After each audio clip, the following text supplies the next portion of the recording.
नमस्कार दोस्तों, पीसीएस गुरुजी में आप सबका स्वागत है। दोस्तों, कई बार मैंने देखा है कि बहुत सारे स्टूडेंट्स जो काफ़ी सालों से सिविल सर्विसेज की तैयारी कर रहे होते हैं, उनको पढ़ने का ही तरीका नहीं पता होता है। और जब पढ़ने का तरीका नहीं पता होता है, तो मेहनत तो बहुत बहुत कर रहे होते हैं, लगातार घंटों-घंटे एग्ज़ाम्स की तैयारी कर रहे होते हैं, बट एग्ज़ाम में सफल नहीं हो रहे होते हैं।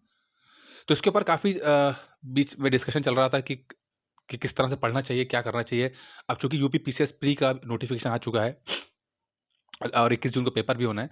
तो जब समय कम रह गया है, तो किस तरह पढ़ाई की जाती है जिससे कि रिज़ल्ट या आउटपुट बेहतर निकले? तो दोस्तों, सबसे पहले समझते हैं कि जैसे अभी आप क्या करते हो?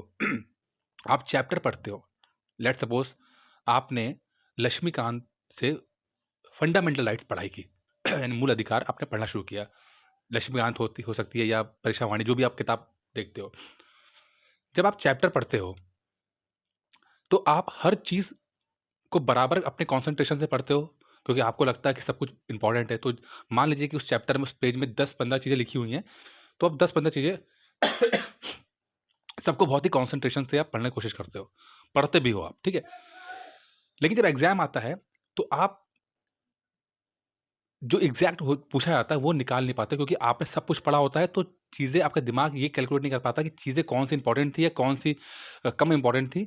तो वो चीज़ें कल थोड़ा कन्फ्यूज़ हो जाता है और आप ये फ़ील करते होंगे कि एग्ज़ाम में क्वेश्चन जब आता है, तो आप कहते हो, यार पढ़ा तो हुआ है मैंने, लेकिन एग्ज़ैक्ट आप समझ नहीं पाते हो। एग्ज़ैक्ट जो होता है ना, इस कारण से बी का ए हो जाता है और ए का बी हो जाता है। मतलब 3 स्टेटमेंट दिए, 2 तो आती हैं और 1 में आपने कहा पढ़ा तो है, लेकिन वो एग्ज़ैक्ट समझ में नहीं आ रहा होता है कि सच है या झूठ है, क्या है? और अब उस चक्कर में काफ़ी क्वेश्चन गलत हो जाते हैं, काफ़ी क्वेश्चन गलत होते हैं। अब नेगेटिव मार्किंग जब से आ गई है, तो ये तो बड़ा मसला हो गया है। ये नेगेटिव मार्किंग आ गई है, तो बहुत ज़्यादा क्वेश्चन्स नेगेटिव चले आते हैं, तो फिर सिलेक्शन नहीं हो पाता है। तो अब क्या किया जाए? देखिए दोस्तों, आपने अगर पढ़ चुके हैं आपने लक्ष्मीकांत या जो भी अपनी पढ़ाई एक बार कर चुकी है, तो अब इसको छोड़ दो जैसे पढ़ रहे हो आप। जो भी आपने अगर एक आपने कोई भी चैप्टर, कोई भी किताब, चाहे साइंस हो, हिस्ट्री हो, ज्योग्राफी हो, कुछ भी पढ़ा है, तो उसको पढ़ा हुआ है, आपने अगर आपने एक बार पढ़ लिया है, तो उसको छोड़ दो आप, ठीक है? अब करना क्या है? लेट्स सपोज़ लक्ष्मीकांत किताब लेते हैं हम। लक्ष्मीकांत के पीछे लगभग 800, 900, 1000 क्वेश्चन्स दिए गए हैं। लक्ष्मीकांत किताब उठाएँगे ना आप, तो पीछे 800, 900 क्वेश्चन दिए गए, या परीक्षा वाणी की जो किताब के नीचे देखिए आप, वो आपने क्वेश्चन्स दिए होते हैं, ठीक है?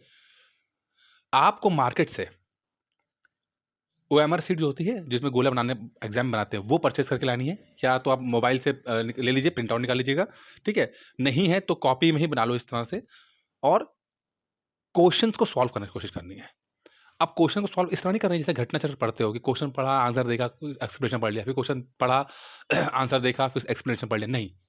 अब आपको बैठ के क्वेश्चन को बाकायदा पढ़ना है, रिप्लाई करना है, और आता है ए आंसर राइट है, बी आंसर राइट है, उसका गोला बनाना है उसको आपने। जब आप ये गोला बनाने की प्रक्रिया करते हो ना, तो इससे आप मतलब फिर आप श्योर करते हो कि नहीं, मैंने इसका आंसर दिया है। अब जब वो गलत होता है ना, तो फिर आपको हर्ट होता है कि यार, ये मैंने क्वेश्चन को मैंने ए बनाया था और आंसर गलत निकल गया। तब आप क्या करोगे? तब आपको वापस जाना है और उस चैप्टर को या उस टॉपिक को पढ़ना है जो क्वेश्चन पूछा गया था। ठीक है? अभी तक आप क्या करते थे कि चैप्टर पढ़ते थे, फिर क्वेश्चन लगाते थे। अब आप करो कि क्वेश्चन पढ़ो और चैप्टर का रिवीजन करो। इसे कहते हैं रिवर्स इंजीनियरिंग। ये बहुत, बहुत, बहुत इंपॉर्टेंट होता है। बहुत इफेक्टिव भी है, बहुत इफेक्टिव है। समझिए कि अगर मैं कुछ आपको बहुत इंपॉर्टेंट चीज़ें बता सकता हूँ, तो उसमें से one of the most important चीज़ है कि क्वेश्चन्स के हिसाब से आप अपनी तैयारी करो। जितने क्वेश्चन आप कर सकते हो, जितने क्वेश्चन, चाहे घटना चक्र के हों, चाहे परीक्षा वाणी के हों, चाहे लक्ष्मीकांत के हों, किसी एक्स-वाई-जेड कोचिंग के हों, यूट्यूब चैनल्स के हों, जितने भी हैं क्वेश्चन्स को लिखो और उन क्वेश्चन को सॉल्व करो। अगर वो सही हो जाए तो बहुत अच्छी बात है, वरना आप उस टॉपिक पे जाओ, क्योंकि आपने एक बार तो पढ़ा हुआ है, आपको पता है कि चैप्टर में वो कहाँ लिखा होगा। गए, आपने रिवाइज़ कर लिया। जब आप ये करते हो, तो आप देखो, जैसे मान लो मैंने कहा था लक्ष्मीकांत से आपने फंडामेंटल राइट पढ़ा और आपने घटना चक्र के, मान लो जैसे let's suppose 20 question fundamental rights के आए हुए हैं। जब आप वो क्वेश्चन लगाओगे, तब आपको ये श्योर हो जाओगे कि वो उस चैप्टर में इम्पोर्टेंट क्या था और कम इम्पोर्टेंट क्या है। किसको ज़्यादा तवज्जो देनी है, किसको कम तवज्जो देनी है, किसको ज़्यादा याद रखना है, किसको कम याद रखना है। तो आपको ये एग्ज़ैक्टली आप पता लग पाएगा आपका। तो इस तरह से आपको करना है कि अब आपको क्वेश्चन्स लगाने हैं और आपको कोशिश तो करनी है कि आपको आंसर राइट दे दो। पूरा, देखिए, ब्रेनस्टॉर्मिंग बहुत इंपॉर्टेंट होता है ना, सोचना। समझना बिल्कुल। जब आप बैठ के सोचते हो तो फिर आप अपना पूरा समझ लीजिए अपने दिमाग का पूरा निचोड़, अपनी नॉलेज का निचोड़, अपना सब कुछ बिल्कुल लगा के आप तैयारी करते हो, ठीक है? जो चीज़ आप आपको लगता है भूल भी गए हो तो वो भी याद आना शुरू हो जाती है। मैं यही चाहता हूँ कि आप ब्रेनस्टॉर्मिंग करो आप। जब आप ब्रेनस्टॉर्मिंग करोगे तो अपने आप चीज़ें आपको रिकॉल होना शुरू हो जाएँगी और जो चीज़ नहीं आती है तो फिर आप जाके रिवीज़न कर लो। जैसे फंडामेंटल राइट्स में कुछ पूछा गया कि आर्टिकल 19 में क्या था आपको नहीं पता तो गए, आपने फटाफट वही चीज़ देखी, तो इससे समय बच जाएगा, टाइम बच जाएगा इससे आप ठीक है? और आपको चीज़ें याद होना शुरू हो जाएँगी।